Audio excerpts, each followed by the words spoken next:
Assalamualaikum warahmatullahi wabarakatuh. Waalaikumsalam warahmatullahi Sore ini kita bincang dengan Bapak Profesor Dedi. Beliau ini adalah pakar tanaman obat. Beliau adalah guru besar dari Universitas Andalas, khususnya di Fakultas Farmasi. Ya, Prof. Ya.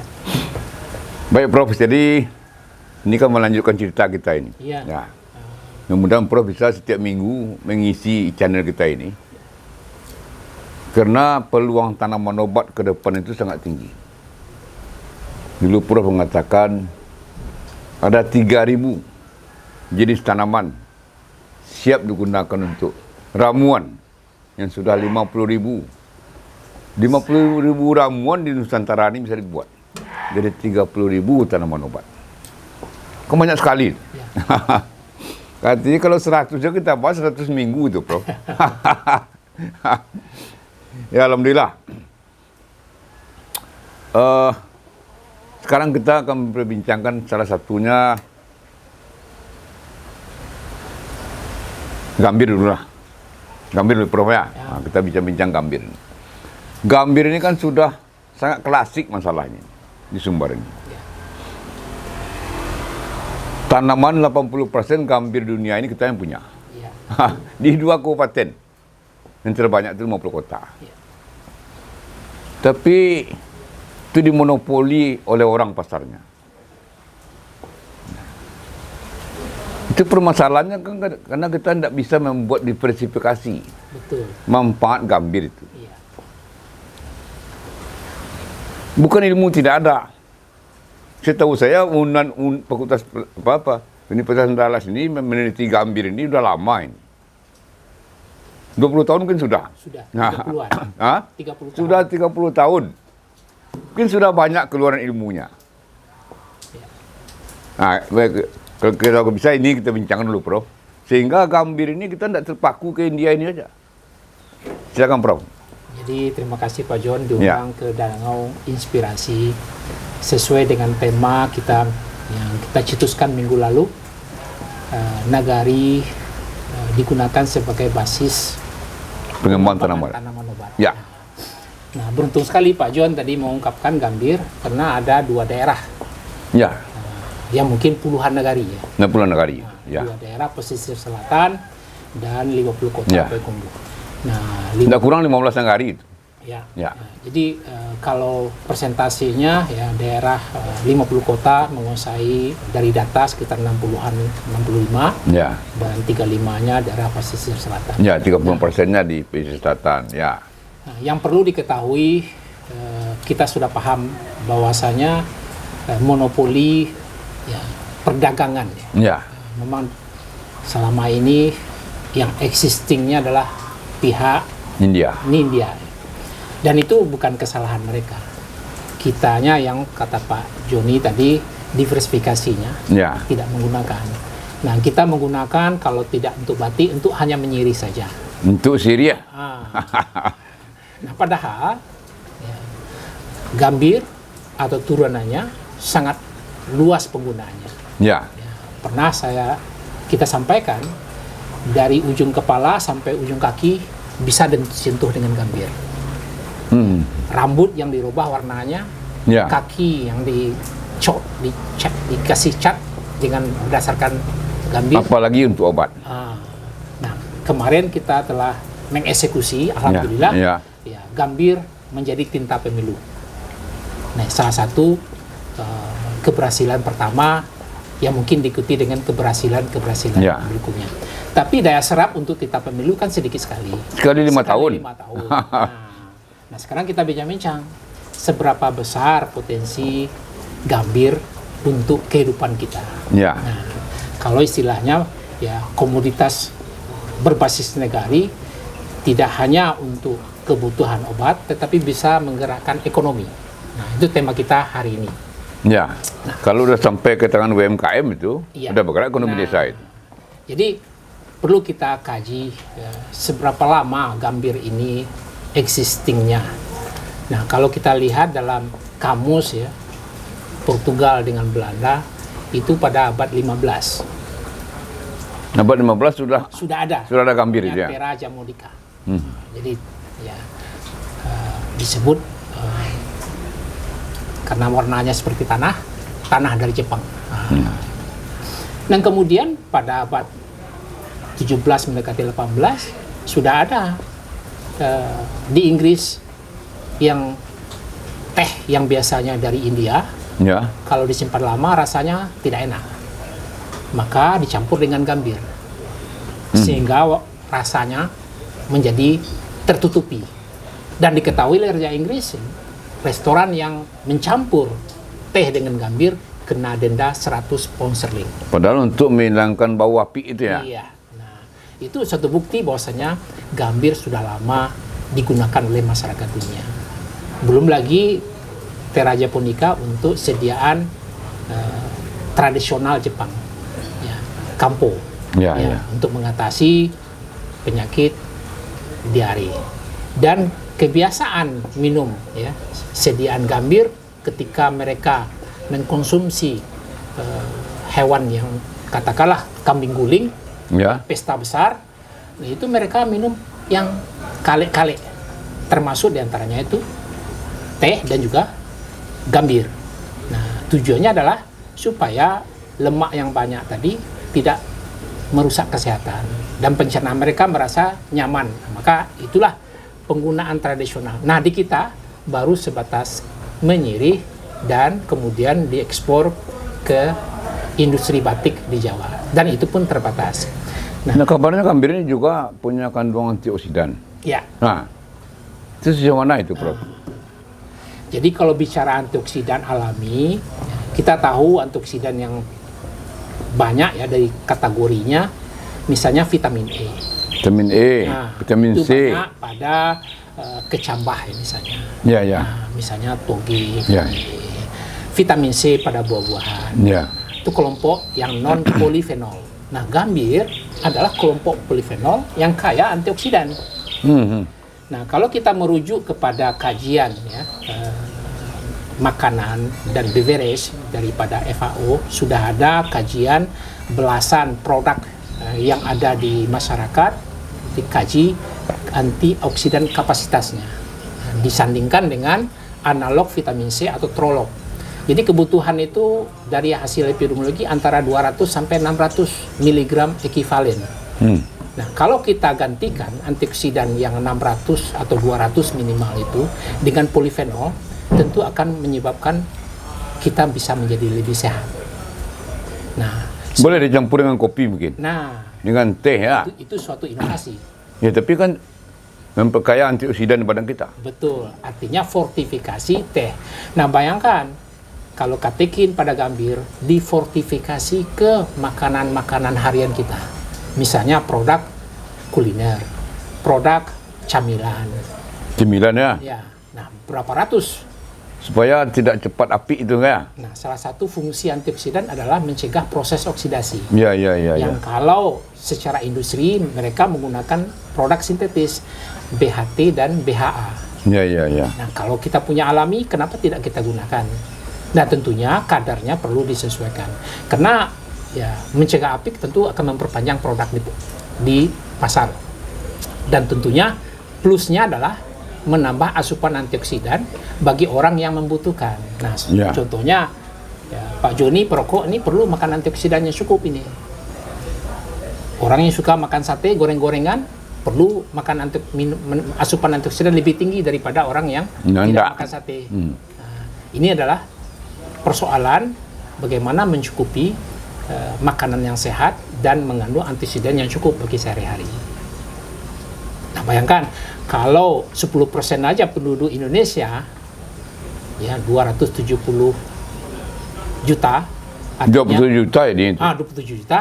Nih, ada 50 atau 100 mg katekin yang ada pada gambir, barangkali nggak perlu ekspor ke India kita lagi. Nggak cukup. Nah, ini bagaimana menggerakkan masyarakat memanfaatkan potensi yang kita punya. Itu persoalan kita. Ya, potensi gambir sudah ada kita. Ya. Secara keilmuan teknologi sudah ini. Sudah selesai kajiannya ini. Nah, katekin untuk standar obat dan makanan sudah ada dalam farmakope herbal. Tuh sudah ada. Dikatakan, ya, kalau gambir asalan itu kualitas 1 kadarnya 60% minimal. Kualitas 2 kadarnya 40%. Yang sisanya kan kita tidak tahu. Kalau gambir asalan itu malah sekarang ada yang dicampur dengan pupuk, ada dengan tanah. Ada lagi semacam proteksi supaya tidak hitam. Ini berita terakhir. Yang sekarang senyawanya sedang kita teliti. Apa zat yang ditambahkan. Nah, dikatakan itu bisa menyebabkan warnanya tetap cerah. Nah, tetapi zat asing dan tanah dan pupuk ini tentu tidak baik dimakan. Ya. Bagaimana menciptakan gambir yang mengandung katekin 80%. Nah, mungkin sebagai contoh produk lama kita, gambir bilang yang dijual satu biji yang digunakan untuk Syria, itu mungkin mesti bisa dikatakan cocok untuk dimakan. Nah, sekarang menyediakan produk itu tersedia oleh banyak orang, untuk banyak orang, dan kemudian bisa digunakan UMKM untuk fortifikasi tadi. Jadi kalau pasarnya sudah ada, UMKM-nya sudah kerja, gambir itu kan ada itu, bro. Kalau sekarang campur ini kan keinginan pembeli sebetulnya. Ya. Jangan bro katakan petani yang punya keinginan memasukkan itu. Bayarnya ingin begitu, sehingga harganya rendah. Nah, ini kan persoalan yang harus menjadi tantangan kita. Kita yang punya, tapi kenapa kita harus menyerah dengan apa omongan pihak di seberang? Karena mereka pasti menginginkan, kalau bisa mereka yang menguasai pasar katekin itu, dan pasar itu. Ya. Dan lagi pula sudah begitu lama dunia menganggap gambir itu produk India, dan untuk merubah marketnya tentu kita butuh usaha yang kuat. Nah, paling tidak untuk jangka pendek kita memanfaatkan gambir yang terstandarisasi tadi atau standar FAI untuk kebutuhan sehari-hari kita. Ini misalnya gambir ini ibaratnya bisa kita dimanfaatkan sebagai garam, seperti garam gitu. Ya, seperti asal garam. masak kita bikin rendang pakai garam. Gambir, ya. Nah, sekarang tambah gambir. Bertambah masa simpannya. Masa simpan bertambah. Ya. Kemudian Antioksidannya antioksidannya bertambah. Itu untuk kesehatan itu. Ya. Jadi kan perlu untuk kesehatan masyarakat. Ya. Nah, ini harus digerakkan ini, Prof. Dengan demikian akan ada UMKM nanti belajar ke kampus, bagaimana menghasilkan. Ada di kampus sudah tersedia teknologi ini. Teknologinya sudah. Sudah. Ya. Cuma kampus tidak bisa bikin pabrik. Ya, enggak ada. Tapi bisa juga kalau mau. Kalau ada mau kerjasama bisa itu. Bisa. Ini kan harus banyak didengar orang ini. Ya, mau perantau, mau pemerintah. Nah, tinggal lagi aspek ketiga adalah dorongan dari regulator. Misalnya, bagaimana UMKM yang mau menggunakan fortifikasi gambir itu bisa mendapat kemudahan-kemudahan. Nah, ini terserah kepada Pemda. Pokoknya ada fasilitas lah untuk yang menggunakan gambir. Supaya produk yang camilan mengandung gambir, kuliner yang mengandung gambir. Yang jelas dia tahan simpan ini. Terbukti beda dengan yang tanpa gambir. Nah, kalau sudah terbukti itu masih penelitian itu. Ya, kalau sudah terbukti dan dirasakan manfaat masyarakat, pasti orang mencari. Pastilah. Kita bagaimana? Karena menarik barang udah masuk toko makanan itu kan berat itu. Ya.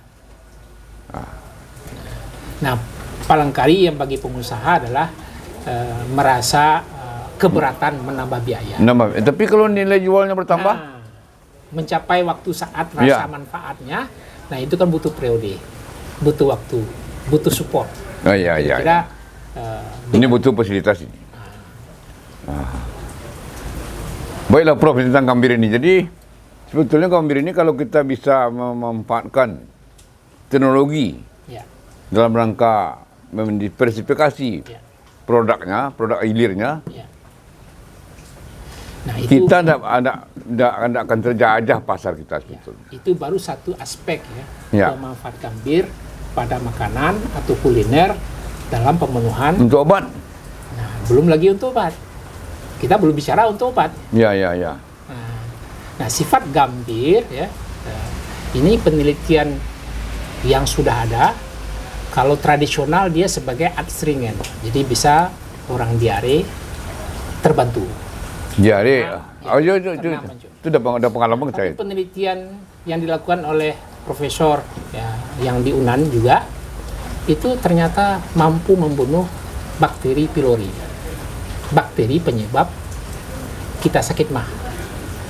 Nah, dan penelitian ahli gizi di UNAN ya, sudah ada pula bahwasanya katekin mampu ya mempengaruhi beta amiloid yang ada di sel saraf yang menjadi cikal bakal potensi sebagai Alzheimer.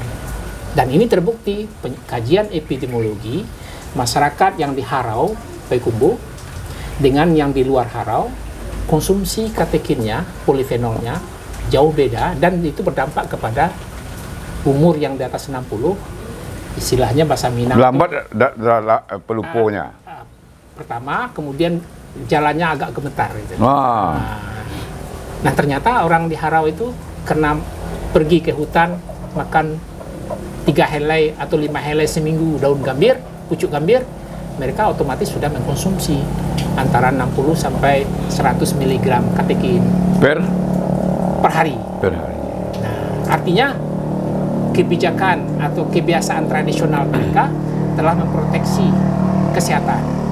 Nah, bagaimana kalau kita introduksi menjadi suatu program mengkonsumsi katekin dengan batasan ya tertentu, tentu kita komunikasi dengan dokter, dengan ahli kesehatan lainnya berapa yang ideal, karena untuk orang perokok seperti ini kalau ada di campuran makanan, campuran masakan, cemilan segala macam, udah banyak itu, Prof. Udah banyak itu.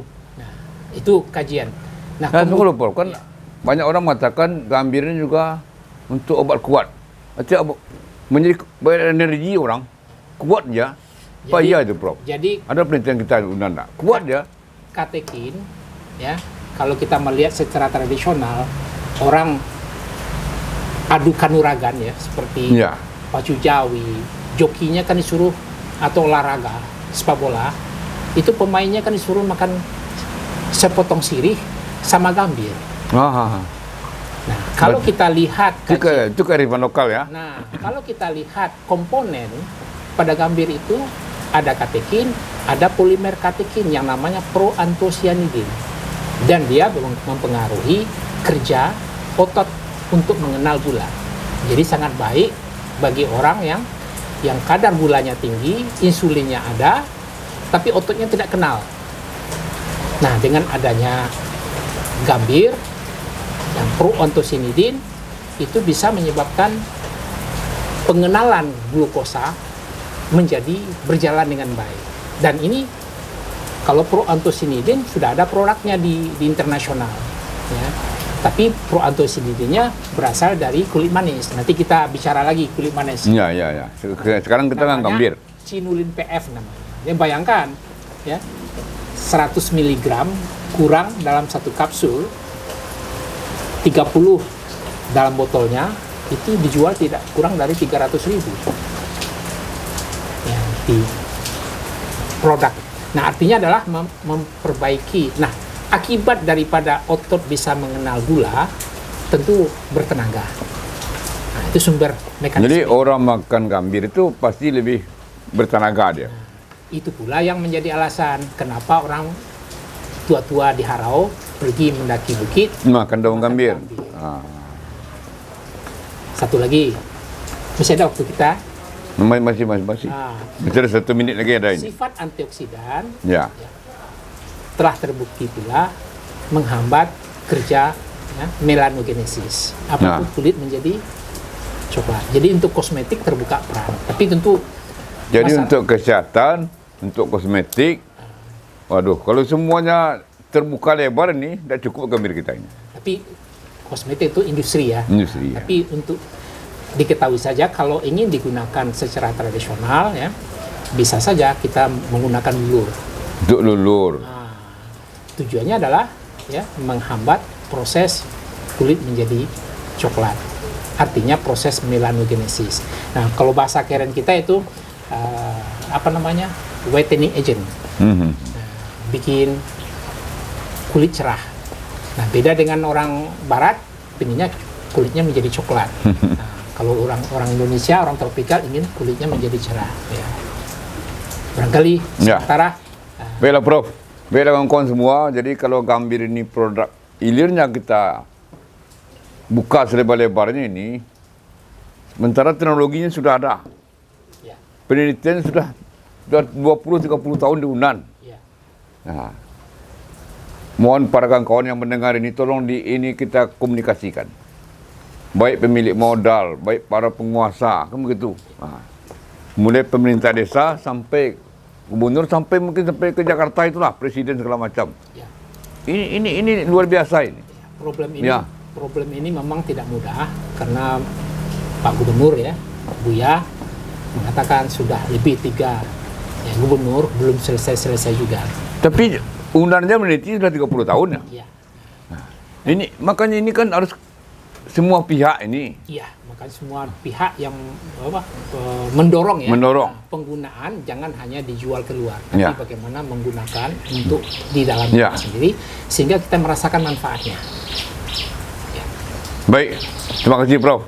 Ya. Terima kasih kawan-kawan. Assalamualaikum warahmatullahi wabarakatuh. Waalaikumsalam. Video kami kali ini, terima kasih sudah menonton. Jangan lupa untuk like, komen, dan subscribe untuk mengikuti perkembangan terbaru dari channel ini. Sampai jumpa di video selanjutnya.